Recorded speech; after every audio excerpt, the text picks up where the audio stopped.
Hey Wargamers, Games Workshop released their preview for large models, meaning monstrous creatures and vehicles. And since we're going to be talking about vehicles, I'm in mine. Not really, I just am running errands with my wife, so I'm talking to you from the car today. So in their preview, Games Workshop gave us a few examples, gave us some specifics, but really they just told us a lot of things that we already know. Mainly that vehicles and monstrous creatures all share the same common stat line that normal infantry do. So they have movement, weapon skill, ballistic skill, strength, toughness, wounds, that sort of thing. They don't have hull points or armor values anymore. And that's really good. In my opinion, it makes everything a whole lot simpler, but also means that things scale more easily. It's easier to compare different units, and it's also a lot easier to actually use those units and have them function within the game. You don't have these weird rules interactions. It's just a lot cleaner. So I'm really happy about that change.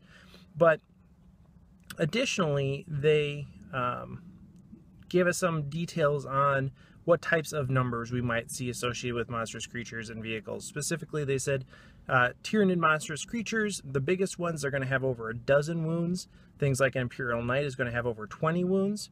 So that's great because it means that you're not going to be able to shoot a melt-a-gun at a vehicle and explode it right away and be done.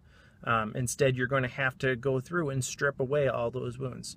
Now, of course, there are weapons that are going to do multiple wounds, making that process a lot easier, but it's not going to be a situation where you just get a lucky shot and explode a Land Raider right off the bat. Now, that's good and bad, right? I mean, I kind of like the cinematic aspect of having to just, get that one lucky shot, kind of Luke Skywalker it and just blow up a big target on your first shot. That's great. But in practicality, that makes for not very fun games, and it makes vehicles really weak. So by transitioning to the wound system, by forcing people to strip those wounds away, they're making vehicles a bigger and more sustainable part of the game, which is good. I think it makes the games potentially more diverse and allows for a greater number of army constructions, which is great.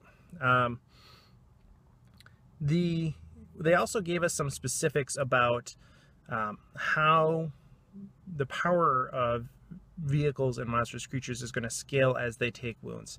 So just like in Age of Sigmar, there are going to be some statistics or some characteristics that become worse as the model takes on wounds. The example they gave us was a Gorkanaut, where it had a static ballistic skill, it had a static number of wounds, but as those wounds declined, its movement, weapon skill, and number of attacks decreased. Now, I just want to point out that I think those traits that are going to be variable based on the number of wounds remaining are going to be different based on the particular model that you're looking at. That's how it is in Age of Sigmar, and I think it makes a lot of sense. For example, a Riptide, who cares if it has a worse weapon skill as it takes wounds, right?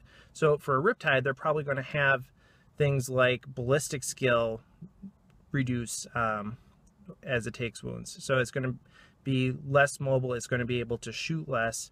And so I think movement and ballistic skill are going to be two things that would change for a Riptide, whereas for a Gorkanaut, it makes sense that movement, weapon skill, and attacks all decrease as it becomes weakened. So there's that. I also want to talk about some of the things that we currently associate with super heavies, gargantuan creatures, things like that. Specifically, I want to talk about stomp. Now, just because we're getting rid of the categorization of a super heavy or a gargantuan creature doesn't mean that we have to get rid of some of those traits that we associate with them. In fact, we could potentially even expand or diversify those rules. So instead of having stomp be something that's just associated with the unit type, instead that can be a special ability of individual super heavies, especially in cases where the super heavy doesn't have feet, like the Gorkanaut or something like that, which, again, we already talked about that, but something that doesn't have feet, it doesn't make sense that it would stomp, right? So it allows us to apply the stomp rule only for things that stomp actually makes sense. We could have alternative special rules like stomp that are just as as powerful, just as important for other types of super heavies that we wouldn't be able to put in necessarily under the 7th edition structure. So I think that's really good.